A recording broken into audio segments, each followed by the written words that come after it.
नमस्कार दोस्तों, मैं V Chaturvedi pathfinder education YouTube channel पर आप सभी मित्रों का स्वागत करता हूं। मित्रों, आपसे निवेदन है कि यदि हमारे चैनल पर आप प्रथम बार हैं तो हमारे चैनल को लाइक करें, शेयर करें, सब्सक्राइब करें तथा बेल आइकन भी दबा लें, जिससे शिक्षा जगत संबंधित जो भी महत्वपूर्ण अपडेट हो वह हमारे चैनल के माध्यम से यथाशीघ्र आपको प्राप्त हो सके।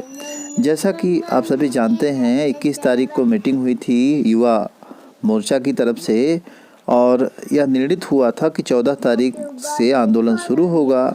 उसकी भी सूचना प्रमुखता से छपी हुई है आज के समाचार पत्रों में। साथ ही साथ 24 फरवरी शाम 4 से 8 बजे तक योगी जी शिक्षक भर्ती दो या इच्छा मृत्यु, इसको लेकर के बेरोजगार युवा जो होंगे वो ट्विटर अभियान छेड़ेंगे। तो आप सभी को इसमें ज़्यादा से ज़्यादा संख्या में शामिल रहना है, जिससे कि यह जो आवाज़ बुलंद की जा रही है वह ज़्यादा से ज़्यादा लोगों तक पहुँचे, सरकार के कानों तक पहुँचे, सरकार इस चीज़ को समझ सके कि झूठी जो दलीलें हैं उसको देने से काम नहीं चलेगा और कहीं ना कहीं नौकरी बच्चों को, अभ्यर्थियों को देनी पड़ेगी। जो छात्र संघर्ष कर रहे हैं इलाहाबाद, पटना आदि ऐसी जगहों पे कई सालों से तैयारियां कर रहे हैं, तो उन्हें इसमें ज़रूर अवसर देना होगा। ललन टॉप एक चैनल है जिसके माध्यम से टीवी पर, जिसके माध्यम से काफ़ी कुछ इस तरह की सूचनाओं को स्पष्ट किया जाता है और काफ़ी अच्छे मुद्दे उठाए जाते हैं। इसने जो है ये रोज़गार का जो मुद्दा उत्तर प्रदेश सरकार के द्वारा, केंद्र सरकार के द्वारा किया जा रहा है, उस पर भी आवाज़ उठाई, उसमें भी बातें कही। बताया जा रहा है कि बार बार योगी सरकार ये कहती है कि हमने इतनी वैकेंसियां कर दी, ढेर सारी वैकेंसियों की डाटा प्रस्तुत कर देती है, लेकिन जो वास्तविक स्थिति है वो बेरोज़गारों की सिर्फ इसी बात से लगाई जा सकती है कि रीट की जो परीक्षा होने वाली है उसमें लगभग 9,13,000 अभ्यर्थी शामिल होने जा रहे हैं। अब आप सोच सकते हैं कि यह सारे अभ्यर्थी सिर्फ जो है राजस्थान के ही नहीं हैं और अन्य प्रदेशों के भी हैं, और सबसे ज़्यादा उत्तर प्रदेश और बिहार के बच्चे हैं। उनको अवसर यहाँ नहीं मिल पा रहा है और जिसकी वजह से वो भाग करके वहाँ भी फॉर्म अप्लाई कर रहे हैं और इतनी भारी संख्या में परीक्षार्थी बैठेंगे और परीक्षा संपन्न होगी। अगली महत्वपूर्ण अपडेट निकल के आ रही है। इलाहाबाद विश्वविद्यालय ने स्नातक द्वितीय वर्ष व तृतीय वर्ष की जो परीक्षाएं हैं 15 अप्रैल से होंगी, ऐसा कार्यक्रम जारी कर दिया है। शासनादेश ने जारी किया परीक्षा कार्यक्रम। प्रथम वर्ष की परीक्षाओं को नहीं किया गया है शामिल। अभी प्रथम वर्ष की जो परीक्षाएं हैं उस पर कुछ निर्णय नहीं लिया गया है, लेकिन जो सेकेंड ईयर और थर्ड ईयर के अभ्यर्थी हैं उनकी जो परीक्षा कार्यक्रम है वो जारी हो गए हैं।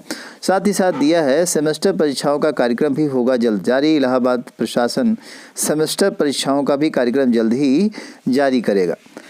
परीक्षाएं इस बार ऑनलाइन होनी है और परीक्षार्थियों को जो कापियां हैं वह पोर्टल पर अपलोड करना होगा। तो इस तरह से ऑनलाइन परीक्षाएं इस बार होंगी। सेकेंड ईयर और थर्ड ईयर के जो परीक्षा कार्यक्रम है वो जारी कर दिए गए हैं। जो फर्स्ट ईयर के अभ्यर्थी हैं वह भी तैयार रहें, उनका भी परीक्षा कार्यक्रम जल्द ही जारी होने की संभावना है।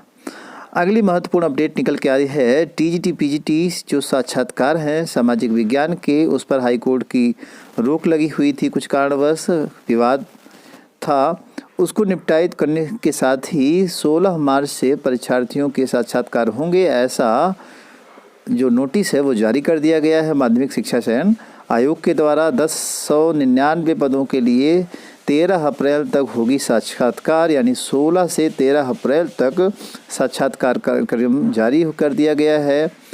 यह जो है उत्तर प्रदेश बेसिक शिक्षा चयन बोर्ड के द्वारा कराया जाता है। अगली महत्वपूर्ण अपडेट निकल कर के सामने आ रही है कि असिस्टेंट प्रोफेसर भर्ती के लिए आवेदन कल से, यानी असिस्टेंट प्रोफेसर की जो भर्ती है 2003 पदों पर होनी थी वह जो है प्रारंभ हो जाएगी। कल से आवेदन इसमें शुरू हो जाएगा। लेकिन ये सारी भर्तियां जितनी भी आप देख रहे हैं सब पर अथाह संघर्ष किया है अभ्यर्थियों ने, विद्यार्थियों ने, जिसके नाते यह भर्तियाँ आगे बढ़ पा रही हैं।